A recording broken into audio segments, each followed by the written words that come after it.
Hi, this is Kate Olson, and I'm the host of Embrace Change with Kate.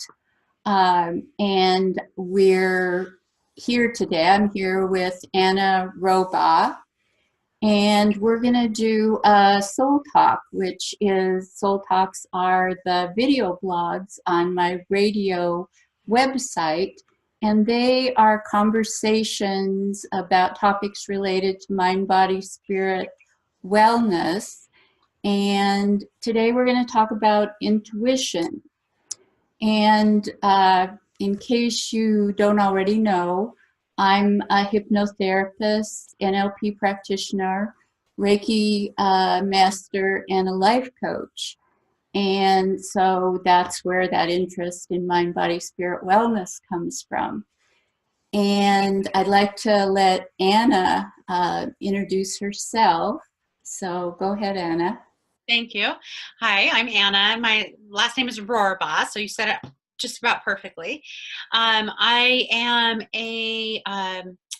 I wear so many hats, like many women and men out there.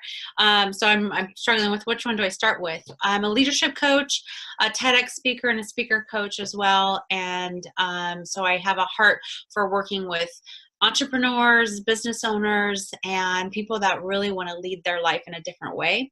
And I'm also a city council member in my city of Mukilteo, and currently running for Snohomish County Council. And which is a much bigger office, and there's 8 of us running, so lots of interesting things coming in there as well. So I hope some of the experiences I can share will help and touch any one of you. But that's basically a gist of who I am. I'm a mom, I should say first, a mom of 2 teenagers. One is almost 18 and going to be leaving the coop this year, so there's a lot of emotion around that. And then I have a daughter that's 15 years old. A lot of emotion around that too. No, I'm just teasing. And I'm a wife of 21 years, and I hope that you don't hear my 2 dogs during this talk, but if you do, they're just lovely dogs as well. So yes, I can't wait to get started. So I actually met Anna actually on Facebook. I was kind of seeing her posts and following her for a while. And then I literally bumped into her at an event. Actually, it was a Power of She, I think it was their first just launch event. And I was wandering around trying to figure out how to get a glass of wine, and actually cut into the line accidentally. And when I was realizing that I had cut into the line, Anna was right next to me, and I said something, and she said, "Oh, you can just slip in here in front of me." So I got my glass of wine without waiting in the long line. And so I'm kind of going on a little intuition here. I always, wanted, we talked a little bit at that meeting, and I always wanted to get together again with Anna and have a longer talk, because I just had this feeling that we'd, be able to have a good conversation. So I'm going on a little bit of intuition here that is true. I didn't remember how we met. That's funny. And that's so, I just, now I remember, it came flooding back. But of course, that makes sense for me, trying to get people to their wine faster. I mean, however we can do that, I'm up for it. So thanks for that reminder, by the way. Yeah, so for me, I am highly intuitive, but I've been rather slow to accept and trust my intuition. I a lot of times will look back and say, "Oh, I knew that. I should have listened." And I'm doing that more now, but as I said, it's developed slowly, and I'm just now really realizing how strong and powerful my intuition is, and starting to trust it more. Mhm. How about you, Anna? I would say same path. It's been slow, and I think that's probably pretty natural for people because we come out so perfectly perfect when we're little, and we're fearless. You watch a toddler or a baby learn to walk. They don't care about failure. They don't care about any of that. They try to stand up, they fall. There's no shame in that, or anything, and so they're trusting from the beginning, their intuition. And I think as we go through life, we conform, and that's not a bad thing. I call it the model of achievement. We learn how to adapt to our surroundings, and sometimes that can deeply protect us.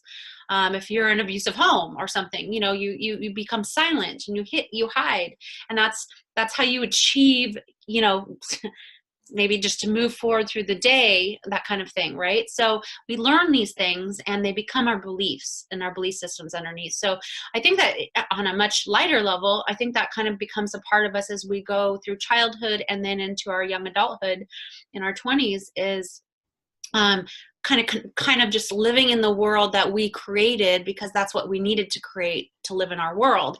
And we forget about this inner voice that we have, or maybe we just weren't really aware of it. And I started to kind of see there's a lot of pathways in my life, so I don't know how deep we want to go, but I know my dad and I were really close as far as he was incredibly empowering as a young girl for me. And he always told me, take advantage of everything you have, take advantage of every opportunity, work hard, earn the right to deserve it. And there was no limitations on me being a woman. And that has carried through my entire life. But a couple weeks after I graduated from college, my dad passed suddenly in an accident. And I think I had developed, I was still fearless. I made lots of mistakes in my life up to that point, but still I was fearless. I always had this other being in my life that even if I wasn't talking to, I just had this strength and confidence that I had this power behind me. And when I lost that, I think I shut down, like figuratively and literally. And then as I kind of started moving back into life and getting jobs and getting married and raising kids, there was still a part of me that was shut off. And I think I know it took about 15 to 18 years to kind of really refine my voice. And it was when I had to do some healing work on my own. But then I look back and I see all these threads that connect to my life. And all the things that connected were times that I listened to that inner voice. And when I chose, and it wasn't big, grand things, but I really believe that when you listen to, and I call it we talked about this, but I call it the whisper you hear. And it's so subtle and quiet. And we beg, oh, I need this help, or I need this, or, if you pray to God or you pray to the universe or talk to the universe or whatever, or believe in that energy, we're always kind of asking, why me? Or I really need help with this, or, and sometimes it's talking to us and we're just not listening because we have it turned off. So the whisper is subtle.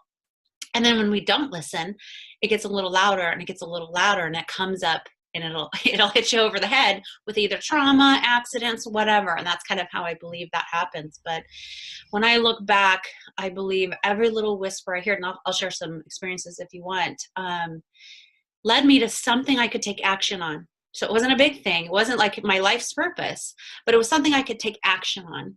And it was something that I had a desire for. And it was something that I was good at. And that's how our whispers talk to us. You're not called to do something you're not good at or can't get better at. You're not called to do something you're not going to hunger for. And you're not called to do something you can't take action for.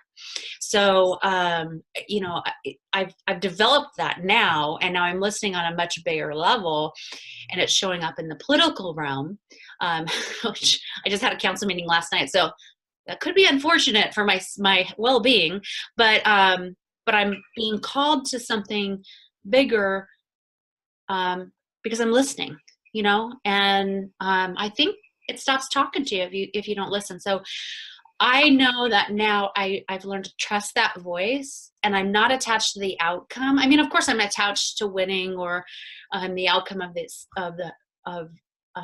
the goal, but I also know there's a journey that I need to stay attached to, and Yes. not hold on so tightly, but just let it flow and keep taking action. So it kind of went all over the place Yeah, there. it's interesting that you mentioned, that starting out when you're a child, you kind of go a lot more on that intuition, and that voice is a lot stronger. I actually call that my wise child, and I had to actually go back to how I was as a child, because I was this kind of strange little girl who was I was very wise for being a child. Like I would be talking to and counseling adults about different things. Like the lady across from me, she had a miscarriage and lost her baby, and I, being an empath, just was, I had to talk to her and comfort her. And I remember my mom talking to me about it. She knew that I had talked to this woman and made her feel better because she had told my mom that, but my mom was, where did all this come from? And, but I was just listening to that voice inside me that told me, you need to tell this lady this. Yeah. And I followed that voice just without question when I was a child. And then, as you said, as I got older, I started questioning it, and I don't know. And I've had to relearn, listening to that voice inside of me. And I forgot, that most of the time it was right. Yeah. So I've had a few situations that have told me just, really how strong it is. As a coach, I went to this meeting. It was actually at the Seattle Tacoma, the hotel across from the airport there. And it was a meeting of 500 people. And this woman she said that she had a new treatment for a post-traumatic stress disorder and a contract with the government. And if we learned her procedure, the people that came to this meeting, we could sign up for this government program and help people with post-traumatic stress disorder and get paid for it. And that she already had this contract. And there were 500 people at this meeting, and she had done one in Chicago, also with 500 people. And she had people signed up from all across the country. And she had a really compelling story. I mean, it was something you wanted to do.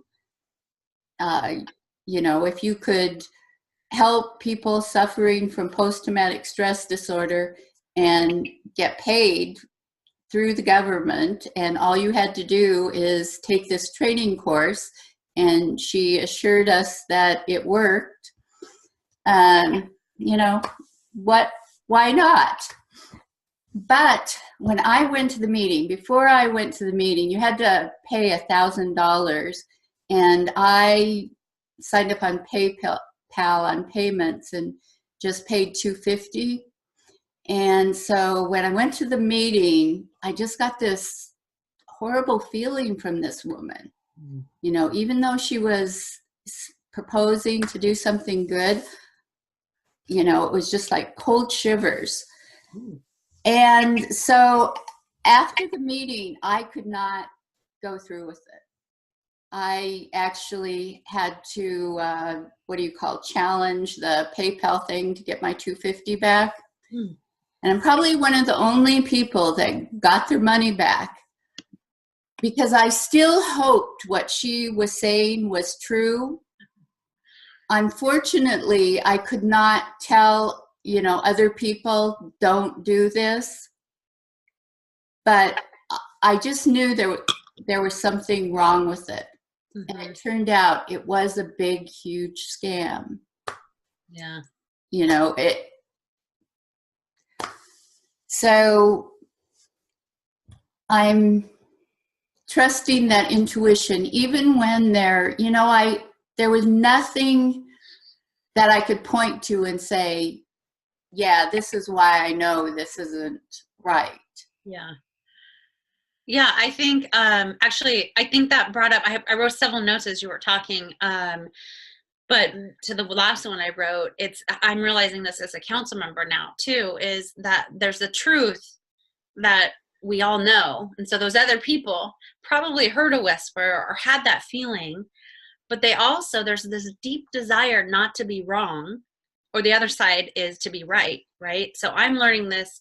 So you listened and trusted that voice more than you were worried about being wrong. And I think most people get trapped there. And I'm finding this in counsel when we talk about facts and truth. I've been watching over the last couple of years that people say they want the truth, but they so deeply don't want to be wrong about a person or a decision that they'll hold tighter to that than the truth. And that's one of the blocks I think that we have in our intuition. And it's partly ego, right? We just don't want to be wrong about something that we've decided. And you were able to just enough trust your voice, trust the shivers you got, trust all of that. And so actually I picked up that when you were talking about that was kind of validated. Well, in one sense, I wanted to be wrong. I just couldn't do it. I wanted what this lady was saying to be true, because, right. It was a good thing. Yeah. I was hoping that all of these other people weren't going to, find out they'd been scammed, but I just couldn't go through with it for myself. Well, yeah, and I think, yeah, exactly. I think we're saying exactly the same thing. You didn't want to be wrong, or that was my impression, is that you didn't want to be wrong, or I put myself in your situation, right? I wouldn't want to be wrong about my initial choice, that I trusted it. I gave the 250, and I think a lot of people do that, especially business owners, when they're investing in a program or something, and then they invest this money, and then they don't want to be wrong that they invested wrong. And so they keep trying to make something work that's not working, and they spend even more time, maybe even more money, and then they go down a hole rather than I do leadership training, right? So rather than realizing it sooner and cutting the cord sooner, and so then they can recuperate and move forward. And we stay stuck sometimes in that, and we're not really listening to that. So those are tangible things, but I think there's an inner voice that we're not listening to sometimes. And I kind of naturally, I want to see the best or the good in people. And I don't want to believe that someone would be as evil as that woman was. Totally. But sometimes, they are, and you have to face that reality. One of the things that I did when I was at a moment that it was the first time I ever really knew what stuck felt like, you go through your life, and you have obstacles and challenges and whatever, and you keep moving forward. And but this was a point in my life where I had just became a certified coach, trainer, speaker in 2013, and then I had all these referrals, all these people that were kind of believing in me, but I wasn't able to pick up the phone, right? And so there's this, now I know what it was, like the stuckness, right? And so I knew that I needed to grow. One of the biggest principles of leadership is you're always have to be growing yourself, because you're the lid on your success, right? No one, your business, your life is never going to outgrow you. So if you don't keep growing, nor is your life going to keep growing, or your business. So one of the things I do, I want to share with your viewers is and it really connected me to the whispers, and really validated something that I didn't know, but I guess I probably knew subconsciously. And I did this timeline, and it was an exercise we did. And what you do, just briefly, I haven't done it in a little while, but you write a timeline. You can do like 0 to 10 years old, 10 to 20, or you can do it by, I think I ended up doing it by, I moved from Alaska to Washington when I was 11. So I did 0 to 11 because I couldn't remember 0 to 3, 11 to the end of high school through college. And then, so what you do is however you want to do your timeline.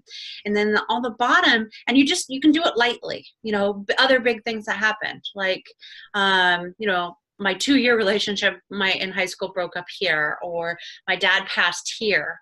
That was a huge one, right? Big shift. I got married here, another big shift. Moved to Utah here, another big shift. So, and I kind of just put things that were important, high school graduations, things like that. And then as I started going through, it got more and more detailed, but on the bottom of the timeline, you'll put the tasks that happened. Like, I got certified to train here. I ran a marathon here, like whatever comes up for you. And then you put on the top the emotions that you felt, right? And so I won't go into too much detail on that, but when I kind of mapped it out, it took a few hours. And then I had to come back to it too, because I got emotional too. But what I realized is there were these whispers that were talking to me before I made a decision. So when I made a decision to become a speaker and a coach, I remembered a whisper when I was in my other job, and I'll share that with you in a second. And when I looked at it, I thought, instead of looking at it negatively, like, why haven't I accomplished everything I should be accomplished by now, right? We do that to ourselves. And I looked at myself and I was like, holy crap, I am the superhero of my own life. Like, look at all the stuff I've overcome. And then it just revealed to me these different stories and these different big shifts, but they were whispers, and so I'll share one with you. I was in direct sales after I started as a financial consultant, had my kids, and had started a small business as well. And there came a point, my husband had gotten promoted, and I realized I didn't want my business to take me away at night for my kids anymore. And I actually remember my husband on the couch with my she was 9 months old daughter, and my son was running around, and we had 2 labs at the time. And I remember walking out the door and looking back and going, oh my God, I don't want to be leaving right now.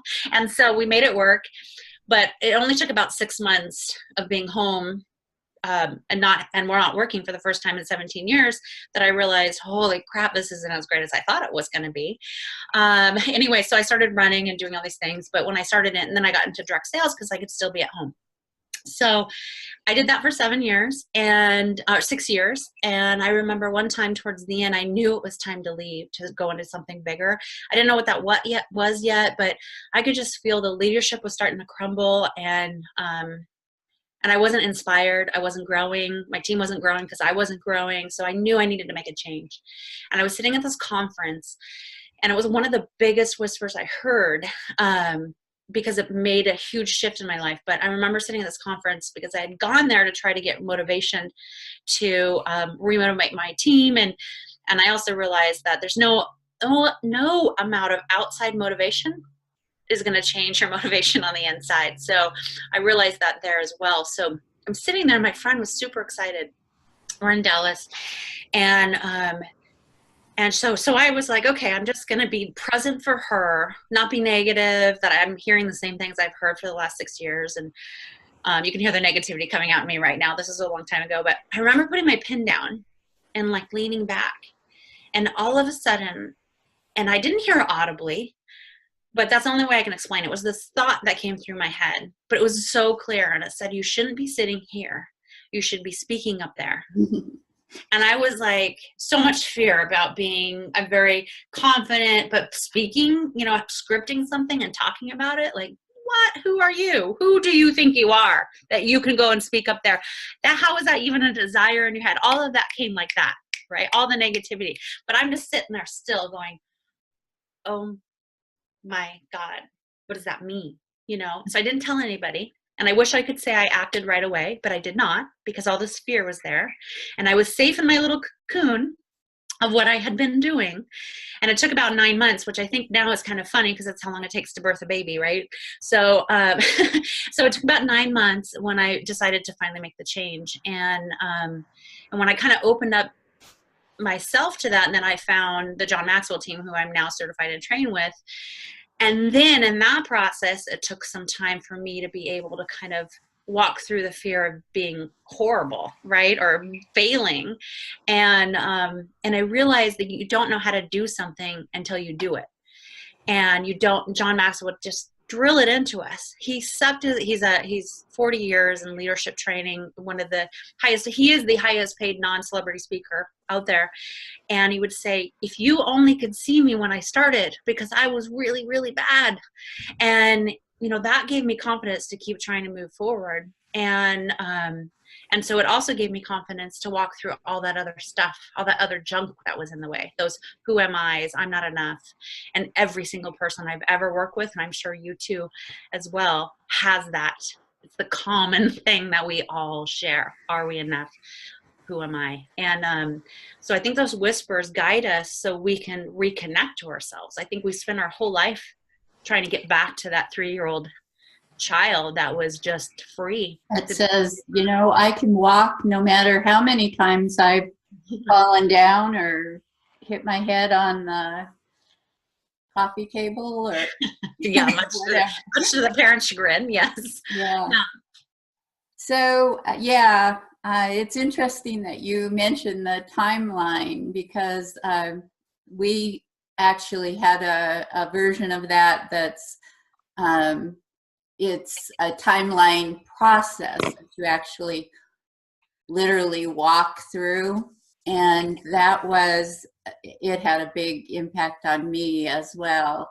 It actually, up until that point when I went to my coach training, I thought, well, I've worked through everything.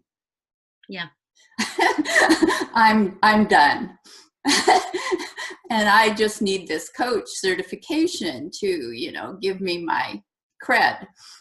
So I learned that was so not true. Yeah. And I had this like huge breakthrough, and it actually, you know, I wouldn't be a coach without having gone through that, because I wouldn't have that experience of realizing that we are never done, that we are always in the process of growing, really, and moving to that next step. Yeah. That we don't, I mean, when we die, then we're done. Yeah. So. You actually hit on something for me that I realized kind of when I went through that timeline, and then future exercises like that, just becoming more aware of your life and how it served you, and you're not a victim of it. It served you. So, and one of the biggest things that I struggled with was, you know, I always felt so much gratitude that I had a father like I did for the 22 years that I did. And a lot of times he was gone because he was a commercial fisherman, but when he was home, he was very present. But you know, that grief, well, why would I have something so great and then have it pulled and yanked from me, right? Or, and then in life, you know, all the other crap that happens to us, you know, like we all have someone, we've lost somebody.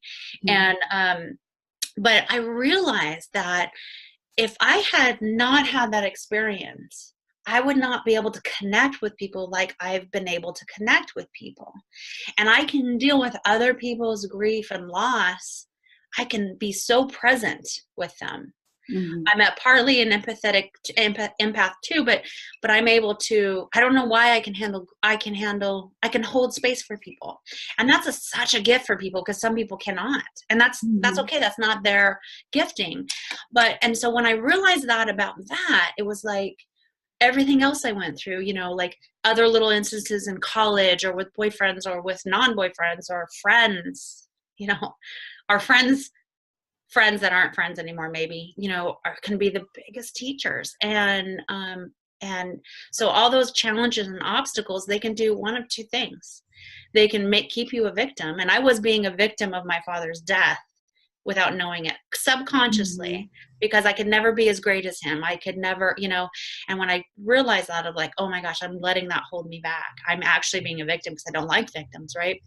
And so we can be a victim, or we can be a warrior from it. So what is this teaching me so I can help others, or that I can hold space for others? And it's not that all of us have to be teachers or healers, or because I wouldn't call myself a healer, but I would call myself a very vulnerable, open person that validates other people's feelings, right? So, Mm-hmm. so everything we have gone through, when we kind of look at that, that gives us power, and that's where that superhero of my own life came up. It really gives us a strong amount of power, and it takes away that victimhood that we all kind of play in. And I'll share this story with you. When I was running for my first council seat, so I live in Mukilteo, Washington, and so this was three years ago, and 3.5 years ago, I think, about the right timing.